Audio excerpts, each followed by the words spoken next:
You ask Tiger to solve. This deals with linear equations with one unknown. The final result is x equals 9/2. Let's solve it step by step. Group all constants on the right side of the equation. Subtract 3/2 from both sides. Combine the fractions. Combine the numerators. Reduce the zero numerator. Simplify the arithmetic. Convert the integer into a fraction. Combine the fractions.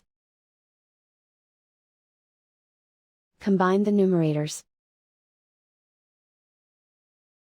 And so the final result is x equals 9/2.